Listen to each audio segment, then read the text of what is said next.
Are you ready to become awesomer? Hello everyone, my name is Umar Hamid. I'm your host on the No Limit Selling podcast, where industry leaders share their tips, strategy, and advice on how you can become better, stronger, faster.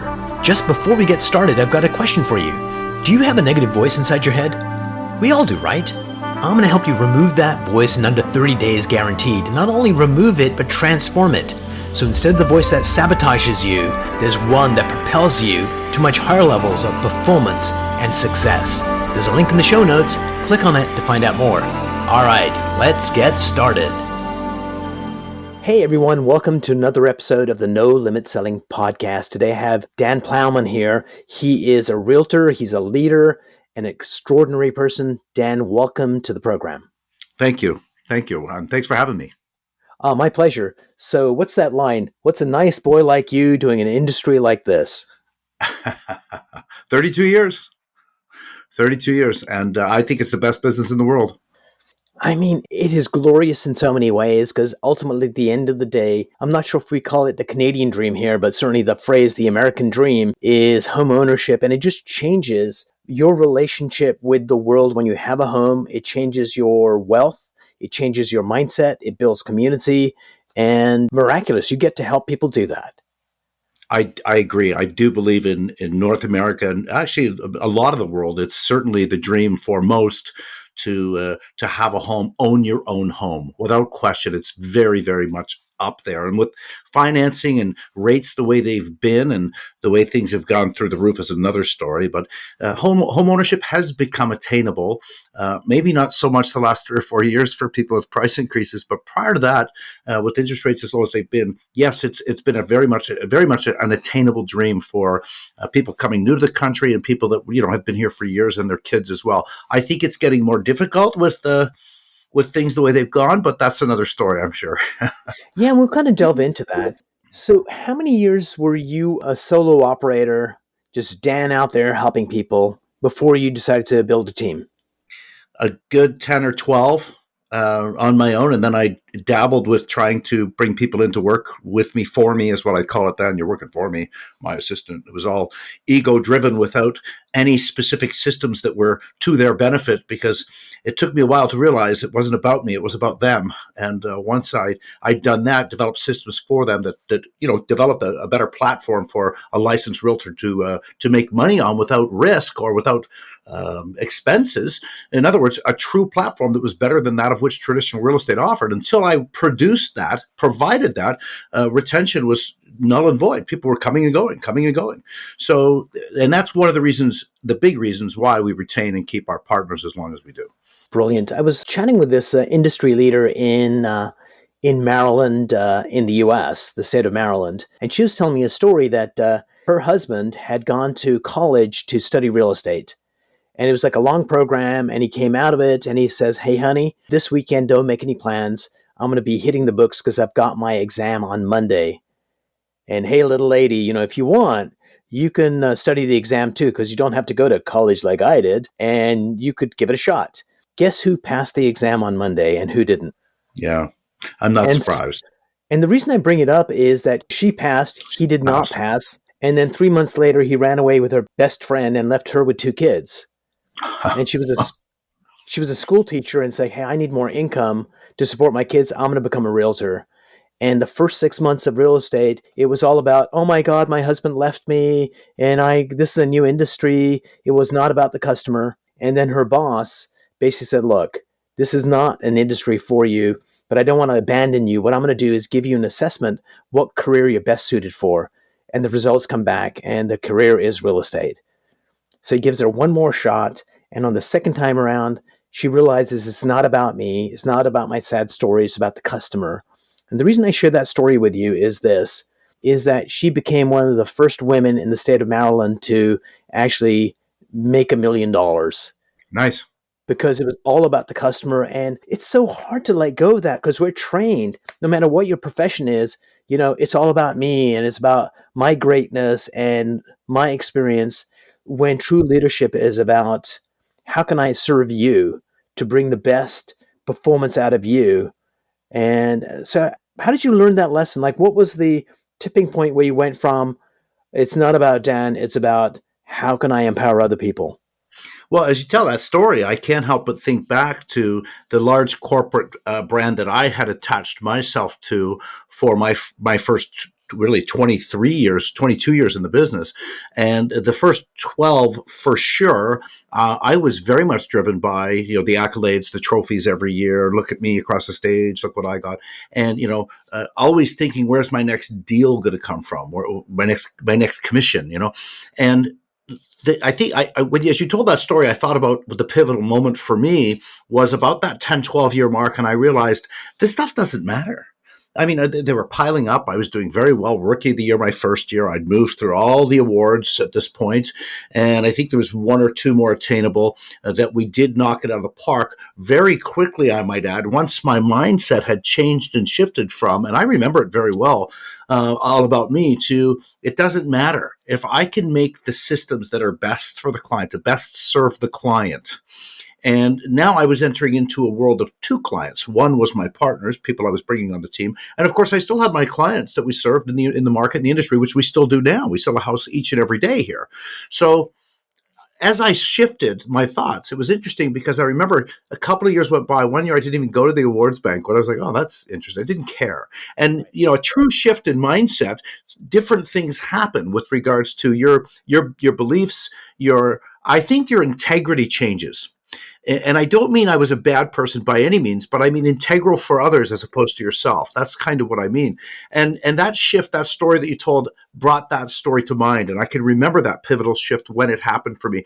But the floodgates that opened, the abundance that happened, my commissions, my team, the development, I literally doubled my business year upon year for the next 2, 3, 4 years in a row after that. It was phenomenal, the growth. And I do believe that we do hold ourselves back because we don't have the right mindset, or our minds set in the right place is maybe a better way to say that. Actually, both are brilliant ways to say it. One of the things that came up as you were chatting was this thing I heard. I'm not sure who said it, somebody totally brilliant. The 3 stages of man. You believe in Santa Claus.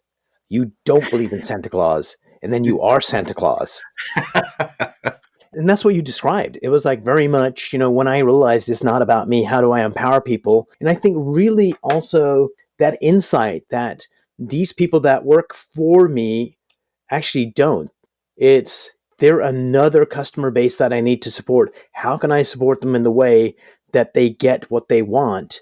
So I get that, Dan. So here is a trick that a lot of leaders find it difficult to do is you've got this notion, you've got this epiphany, but how do you implant it in the hearts and minds of the people that you have, the agents? So it's not just words on a wall, that they actually live and breathe it, that they realize that their colleagues and their clients are also customers, and how do they serve those? So how did you instill it in the people that you lead? So the first thing I do is I do not go after certain target markets. And by that, I mean realtors who are already making 4, 5, 600,000 a year, realtors who are already have acquired some success, or maybe have large egos. And I can tell you whether or not they've made 400,000 or 40,000 doesn't necessarily mean they have egos or not. I know a lot of people in commission sales who make 40,000 a year, and you would think by the way they walked and talked, they made millions. And I'm not saying people that make millions have that either. I'm just saying there's sometimes a lot of ego that goes with this kind of industry.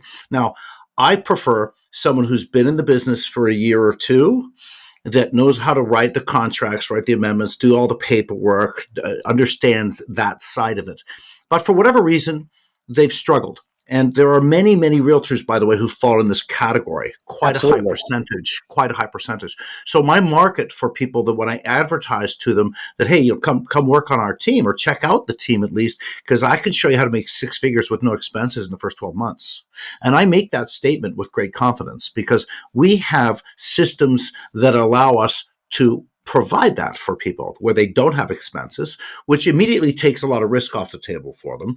And then to come to the team where we already have momentum, we already have branding, we already have a regular flow of clients that come through our systems, we're able to train them up to our standards with buyer presentations, listing presentations, so that when they do get clients, they are experiencing immediate success. One of the biggest problems I think that our industry has is that realtors get a license and they're just thrown into the industry, thrown to the wolves, so to speak. And there's no systems or standards of professionalism. So a lot of realtors actually leave this business more than they advertise. They just open the floodgates so heavy that you'd never know so many are leaving as well. It's interesting because when I started in the business for the first 10, 12 years, I struggled even after my first year when I was making 100 grand a year, which was amazing in 1990, by Oh the yeah, way. absolutely. But I was struggling. Like I worked hard. I spent money to make money as well, so the 100 grand, trust me, was not net money. But my point is I was lucky if I spent 20% of my time on dollar productive activities with clients. So my system actually flips that right on its head. We're very heavy on support. I have a lot of support people here on our team for the licensed realtor. So our goal is to put realtors in front of clients in dollar productive activities 80% of the time, not 20% of the time. So when you have systems, training, stats, buyer presentations, listing presentations that allow people to be that professional at the standards that we uphold, and be in front of a dollar productive activity or clients 80% of the time, business is just a natural byproduct. I do believe right now, if you took most realtors who are good with people and were able to put them in front of clients, active, qualified clients 80% of the time, their business would explode. Absolutely. Yeah. So that's kind of what makes us very, very different than the rest. So, Dan, you've had a lot of people work for you. Can you tell me about one of the people that you had that you could clearly see that this person could be somebody really special, but they themselves could not see it? And how did you get them to see it? And how did you get them to go from, wherever they were to where they ended up? Like, how do you do that? Because sometimes, so I'll frame it up. I think we have a financial thermostat inside our heads that dictates how well we do. And if we don't do well enough, whatever kicks in, and we get to that level. And on the other side, if we go beyond that, oftentimes we will sabotage ourselves so we go back to that safe, comfortable place. So tell me about You're right. one of your realtors that you helped them see that they could do so much more. And once they saw it, how you got them there. Well, I will say there's a few. There's one story in particular I will tell you, and I believe, and I've been told this, that one of my unique abilities is that I have a way of which I can speak to people and inspire them, and I do see things quite often in people, and I can inspire them. And sometimes to a detriment. I'll talk people into, come on, you should do this, and then they just it just wasn't for them for whatever reason at that time in their life. So it's backfired on me too. Please don't get me wrong. Right. But in this particular scenario, Dave Irons, who's been on the team now for 5-6 years, Dave comes from the construction renovation background, and he happened at this one particular day before he was a licensed realtor to be installing or helping the guys put up my Christmas lights at my house. And I said, "Well, do you guys think you'll be done?" Soon, because I have to go to the Raptors game. He said, "Oh, I hope so, because I'm going to the Raptors game too." So I said, "Well, I'll drive you if you'd like. I'm taking my daughter." He was taking his girlfriend. So we got the car and we got to chat all the way, an hour into the city of Nice. Toronto, because we're just on the east side of Toronto, the city of Toronto. And before we went in the game, I listened quite a bit. I said, "Dave, I'm not saying there's anything wrong with any profession or construction or renovations or anything, but your hourly rate, I appreciate what you're making. You're worth so much more if you could work in the realm of your unique ability, which is to interact with people. I get a great feeling when I talk to you, Dave." So we had that chat. And I didn't realize the impact of it. He went on his way with his girlfriend at the game. We went on my way with my daughter. 4 or 5 days later, he called me. We had lunch, and he said, "I haven't slept." Proceeded to get his real estate license, and the rest is history. Dave just purchased his third property. It's a cottage, doing extremely well. One of our top partners here on the team, and he's built quite a business. And the platform here for the Dan Plowman team allows realtors to build a business inside the business. And Dave embrace that. And as far as income goes, which again is just a natural byproduct of doing the right things, and I think being where your unique ability can most shine with the right training, when all these things come together, you have great things that can happen. But Dave serves clients well. He understands that. He loves that, and he's integral. So yeah, that's a great. I think that's the kind of story you're looking for. Absolutely. So along any journey, let's take Dave for a moment. there had to be times where he's like, what the frick am I doing here? This is not working out. So, and you've probably had that. So let's talk about you, Dan. Where in your career did you come to that point of, oh, it's so much of a struggle, and instead of giving up, you went on? Can you take us to that Well, point and what kept you going? yeah, I can sure go back without question to, November of 1989. I got my real estate license. I had built a heating and air conditioning company. I was in the HVAC business prior to that. I'm 25 years old now, and I sold that business back then for $40,000, which was a lot of money, to my brother, who was the best mechanic anyway, my older brother. And that 40 grand was being paid to me in pieces monthly, which was good because it helped subsidize the fact that I had no income going into real estate.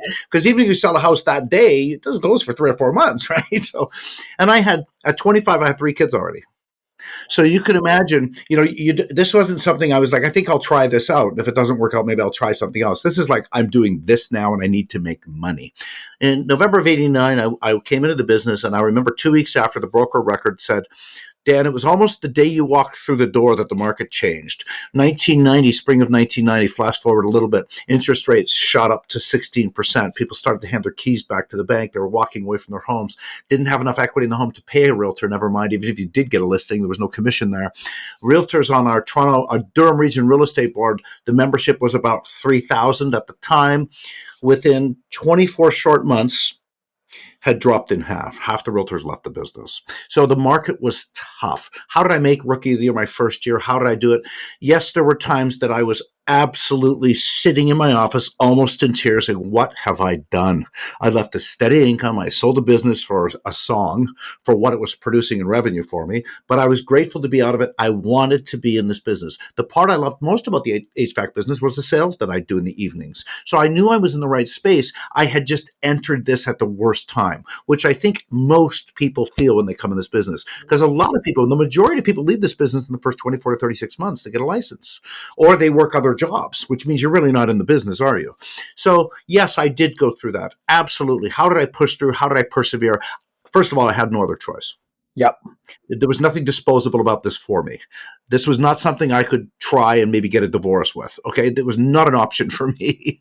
So, and I think that in itself creates a mindset of work harder.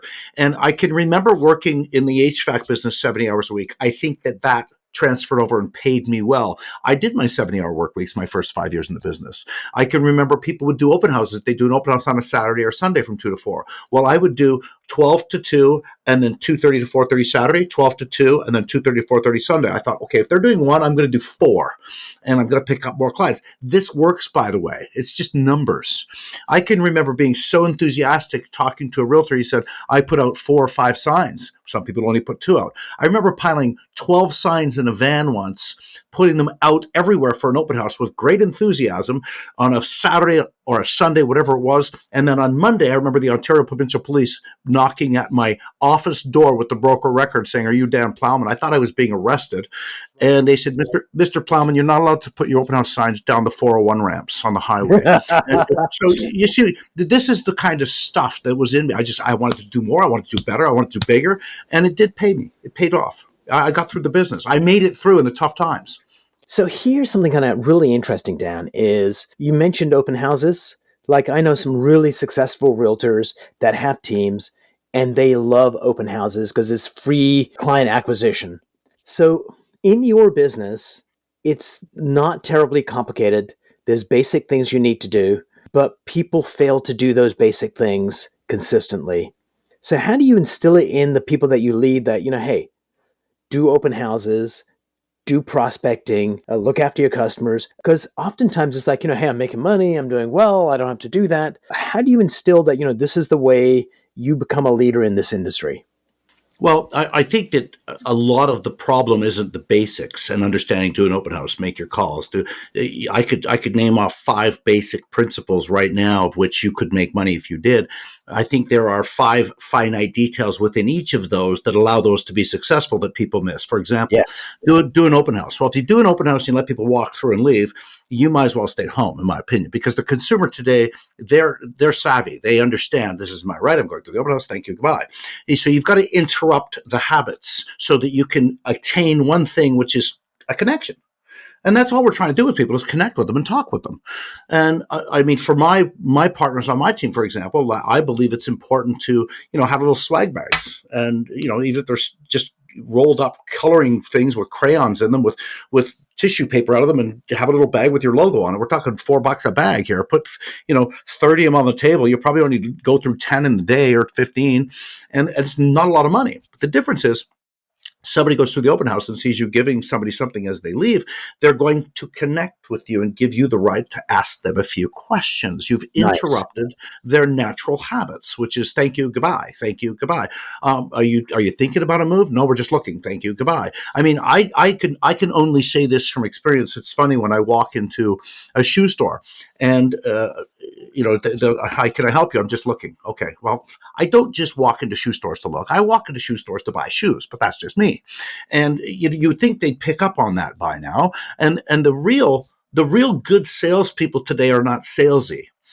They're Yes. just trying. They're just trying to connect. That's it. You see, sales are a natural byproduct of people connecting. Yeah, and that, I think, is the detail we forget in all of these things, these tasks. Make your calls, do this, do that.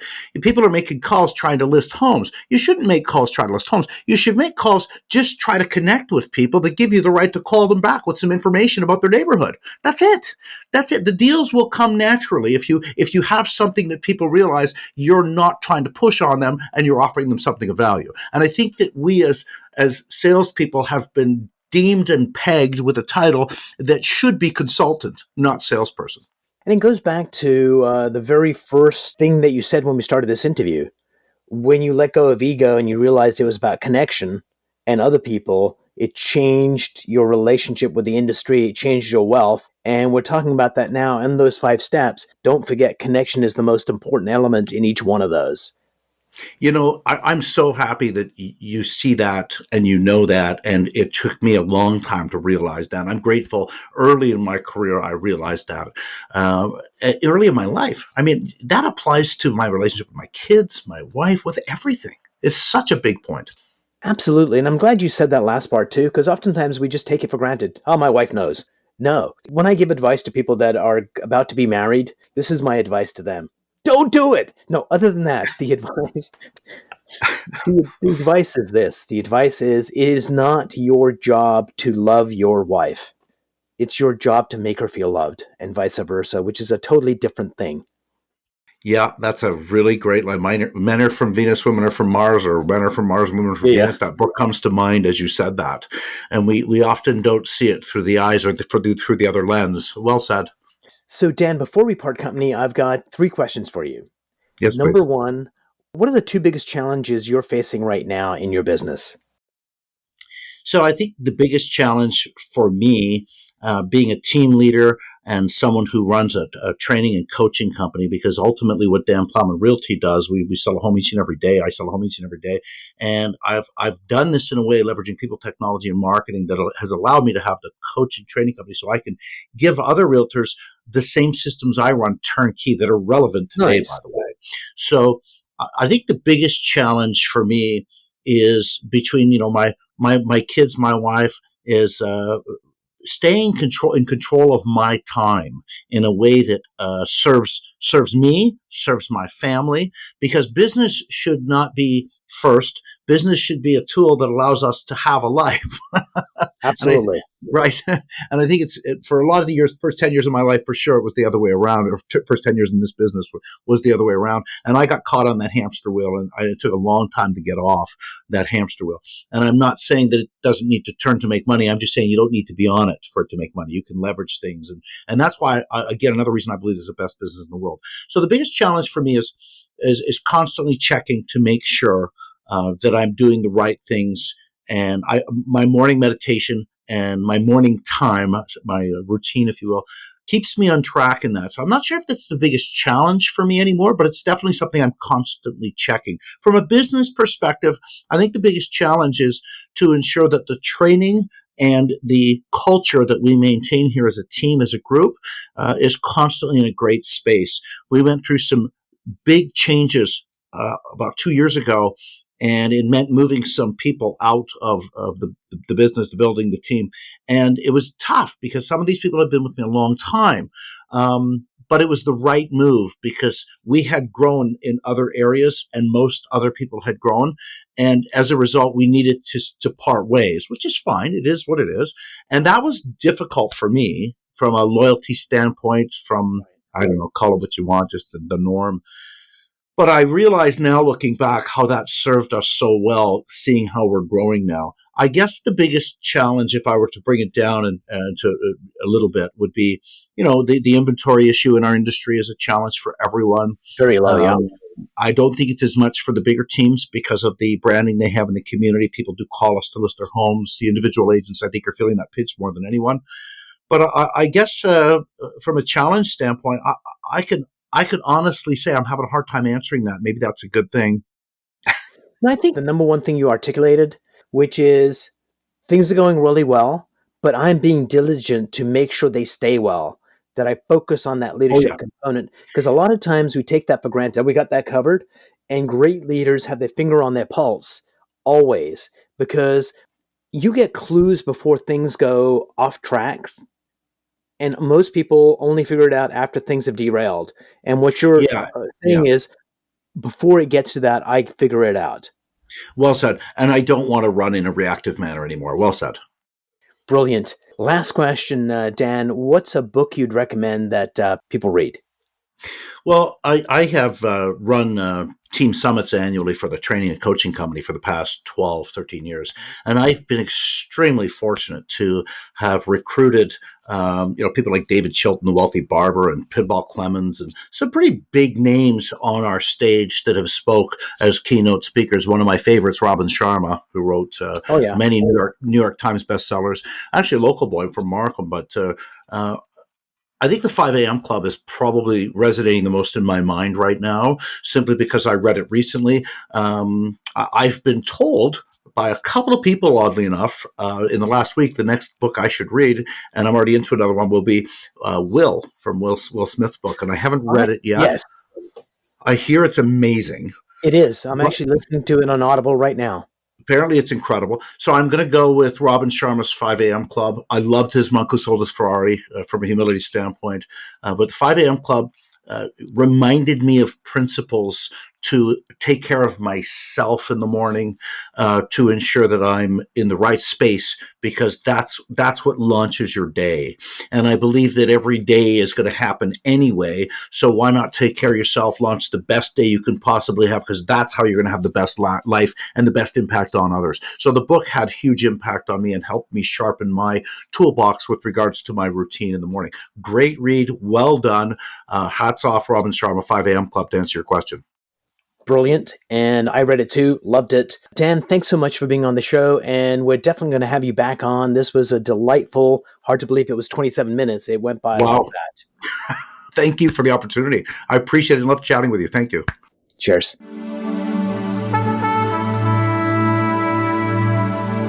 If you enjoyed this episode, please go to iTunes and leave a 5-star rating. And if you're looking for more tools, go to my website at nolimitselling.com. I've got a free mind training course there that's going to teach you some insights from the world of neuro-linguistic programming, and that is the fastest way to get better results.